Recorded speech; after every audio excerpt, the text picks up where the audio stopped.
안녕하세요. 한류의 신과 해외 반응을 소개하는 한류클래스TV입니다. 오늘은 역사 왜곡 논란에도 전세계 75일간 탑10에 있는 K-드라마에 대해 살펴보고 이 상황을 바라보는 우리의 자세에 대해 이야기해 보겠습니다. 오늘 날짜 플리스페트롤 넷플릭스 순위를 보면 재미있습니다. 넷플릭스 순위가 데이터 없음으로 나옵니다. 거의 5년 동안 K-드라마 넷플릭스와 디즈니 플러스 순위를 분석해온 저로서는 꼭 K-드라마가 엄청나게 상승하는 시기에만 플리스페트롤 순위가 노출이 안 되는 기이한 현상이 나타난다는 것입니다. 요즘 K-드라마 참교육과 김부장이 엄청난 신드롬을 일으키는 찰나에 또 이런 현상이 일어나니 재미있습니다. 2024년 8월에 방송에서 10월에 종영한 12부작 K-드라마 손해보기 싫어서는 미국 OTT 아마존 프라임에서 방영되었고 그 당시 아마존 프라임 오리지널 무료 시즌 제작비 2조 드라마 반지의 장 힘의 반지와 경쟁 중이었습니다. 저는 그 당시 약 200억 원의 제작비 K-드라마가 과연 2조의 미드를 누르고 아마존 프라임 1위에 오를 수 있을까 매일 이 순위를 전달하고 있었습니다. 그리고 전체 점수에서 20점 차의 박빙 2위의 상황에서 갑자기 아마존 프라임 플리스페트롤 순위가 2주간 순위 집계를 멈춰버렸습니다. 결국은 K-드라마 손해보기 싫어서가 종영되고 나서야 아마존 프라임 순위가 다시 집계되기 시작했습니다. 아마도 2조 제작비의 미드를 누르고 200억 제작비의 K-드라마가 1위를 했다면 국내적으로 큰 뉴스거리가 되었을 것입니다. 또 다른 이야기지만 정치적 이슈 때문에 묻힌 K-드라마가 있습니다. 2024년 12월 우리나라에서는 엄청난 사건이 일어났습니다. 바로 내란수계가 12.3 내란을 일으켰기 때문입니다. 이 내란 때문에 안타깝게 묻힌 K-드라마가 있습니다.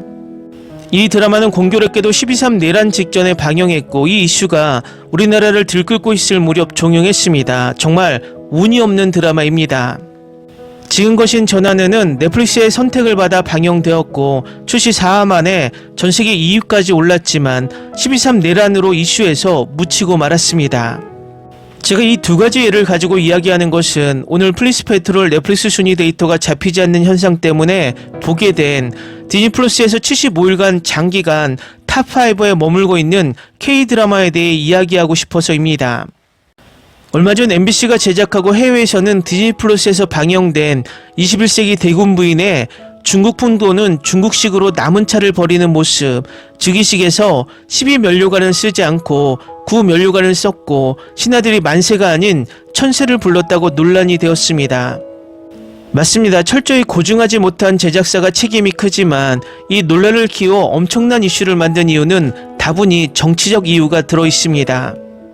이유는 MBC에서 제작되었고 아이유가 주연을 맡았기 때문입니다. 이 두 키워드는 소위 우리나라 일배충들이 가장 싫어하는 키워드입니다. 그들은 이 드라마를 태무 부인이라고 조롱합니다. MBC는 진보언론, 일배충 입장에선 좌파언론이라 무조건 싫고 아이유는 내란수계 탄핵 시에 팬들을 위해 성결제를 했다는 이유입니다. 결국 이 드라마는 일배충들 입장에서는 좌파 언론이 좌파 연예인을 주연으로 한 K-드라마라는 것입니다. 그럼 이 문제점을 역으로 생각해 봅시다. 중국은 1966년부터 1976년까지 문화 대혁명을 통해서 중국의 과거 문화를 모두 부정하고 많은 문화재를 불태우며 자신들의 뿌리를 스스로 부정했습니다. 그것을 주도한 세력은 중국 공산주의 세력이고 지금도 그 뿌리를 잇는 중국 공산당이 중국 체제를 지배하고 있습니다. 한마디로 중국은 마오쩌둥의 문화대혁명 정신을 지금도 계승하고 있다는 것입니다. 그런 중국 스스로 부정하고 있는 중국의 고대사를 왜 우리가 이렇게까지 신경을 쓰면서 자라보고 놀란 가슴 소뚜껑 보고 놀란 것처럼 화들짝 하느냐 말입니다. 한마디로 이 드라마 분량의 1000분의 1도 안 되는 장면을 가지고 정작 이 드라마를 보는 해외 시청자들은 전혀 신경도 쓰지 않는 것을 우리 스스로 부각시키고 있고 또 이게 부각되면서 중국의 신홍위병 세력에게 먹잇감을 던져주고 있다는 것입니다. 이 드라마는 출시 후 지금까지 디즈니 플러스에서 탑5에 머물며 무려 3개월간 장기 흥행을 하고 있습니다. 미국의 드라마 영화 평가 사이트 로튼토마토의 이 드라마는 시청자 만족도 91%의 높은 만족도를 보이고 있습니다. 이 드라마는 가상의 나라, 만약 조선시대가 지금까지 계승되었다면이란 스토리를 지니고 있는 판타지 드라마입니다. 우리나라가 12면류관을 썼을 때는 조선시대가 끝나고 대한제국으로 황제의 국가로 바뀌면서부터 썼습니다. 결과적으로 이 가상의 스토리는 조선시대를 계승할 수도 대한제국을 계승할 수도 있는 가상의 시나리오라는 것입니다. 만약 이 드라마가 판타지 드라마가 아니라 철저한 역사 고증이 필요한 정통 사극이었다면 큰 문제를 삼을 수 있지만 MBC, 아이유 이 두 키워드 때문에 일배충들이 더 크게 여론몰이를 하며 정치적 공격을 하는 것입니다. 100번 양보해서 이 드라마의 배경이 조선시대였다면 역사 고증 논란을 받을 수 있지만 이 드라마의 배경은 가상의 현대라는 것입니다. 이 드라마가 현대 배경에서 역사 고증 논란, 그것도 가상의 인물과 가상의 배경 속 드라마를 우리나라 역사와 연결하여 고증을 한다고? 애초에 그러면 이 드라마의 옷들은 모두 전통 한복을 입고 전통 가옥에서 전통 예법을 왜 따르지 않느냐란 역사 고증이 먼저 있었어야 합니다.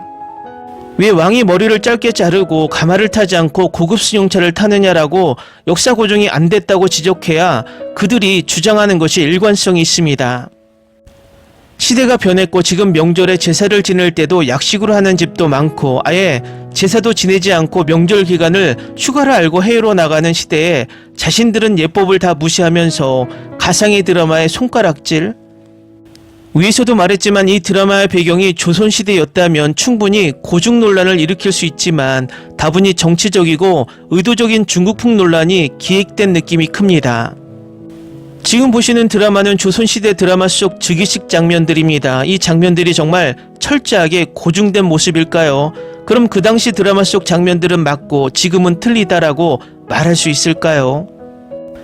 저는 항상 이해가 되지 않는 부분이 극우 일배충들은 블랙리스트를 만들어 한류를 억압한 세력입니다. 이 세력들이 과연 무슨 자격으로 한류 드라마에 왈가왈부할 수 있을까요? 우리나라 한류를 이끈 황동혁, 봉준호, 박찬욱, 연상호 감독을 비롯해 아카데미 문학상을 받은 한강 작가까지 블랙리스트에 포함해 괴롭힌 이들의 노림수에 놀아나지 않기를 바랍니다. 물론 21세기 대군부인 제작진들이 좀 더 철저한 고증을 하지 못한 것은 비판받아야 하지만 스스로 잣대를 가져다 그렇게 표현의 자유를 강조하는 일배충들이 이것을 비판한다는 것은 모순이고 역으로 아직도 중국의 눈치를 보며 우리나라 판타지 드라마의 장면들까지 신경 쓰는 것은 오히려 그들이 더 중국에 사대하는 모습처럼 보여서 이 상황이 매우 모순스럽게 느껴지기도 합니다. 요즘 제가 넷플릭스의 꼼수 순위 방식을 지적하면 이런 댓글이 달립니다. 미국 OTT이니까 미국이 1위를 하는 게 당연하니 그냥 내버려 둡시다.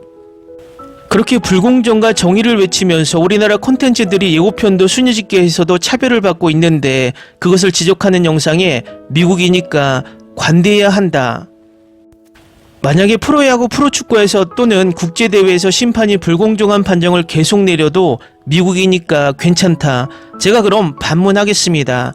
만약 이 OTT들이 중국 OTT였다면 어떤 반응을 보일까요?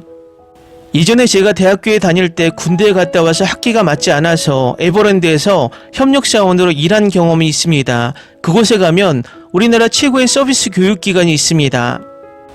서비스 교육기관 중 대한민국 최고의 교육기관이 바로 에버랜드에 있습니다. 거기서 강사분이 이런 말씀을 한 기억이 여전히 저에게 새겨져 있습니다.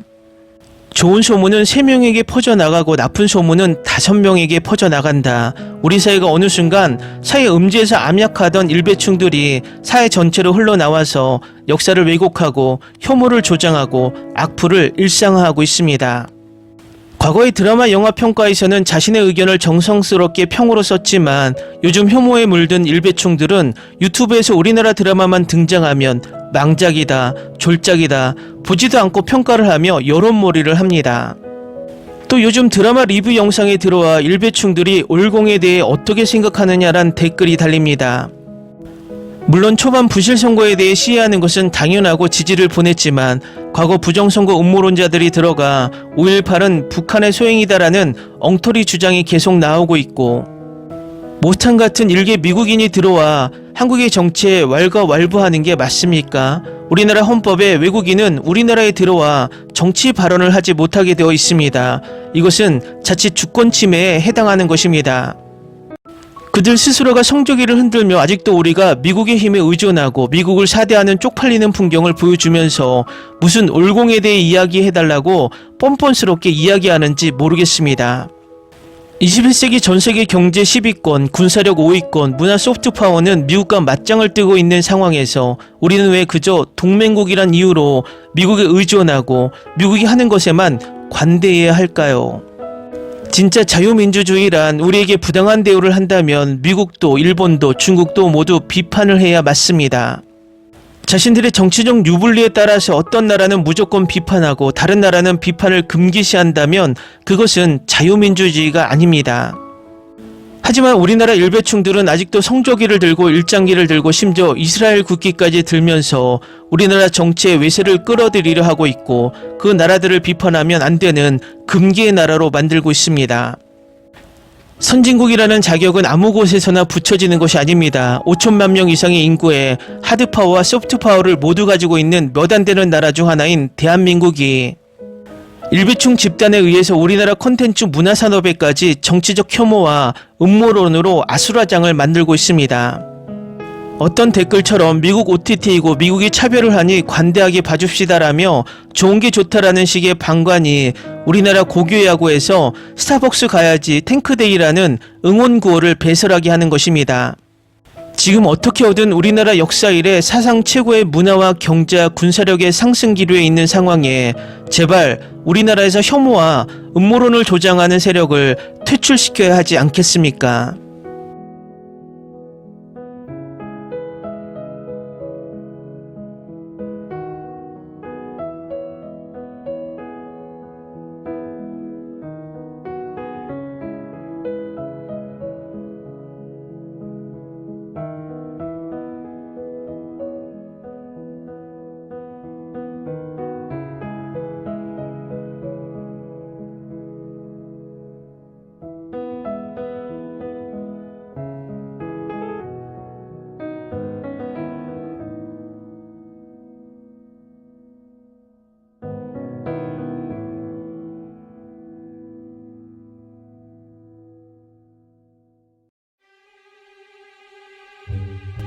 Ni se te ocurra. Olvida el ganso y los tomates. No hables de las ballenas. No es un acuario. No actúes como tonta. Que eras una genio. ¿Sí? No vayas a presumir, a la gente no le gusta eso. Y no digas cosas sin sentido. Y bueno, ¿terminamos? Hasta pronto. Abogada, tengo mucha curiosidad por conocerla.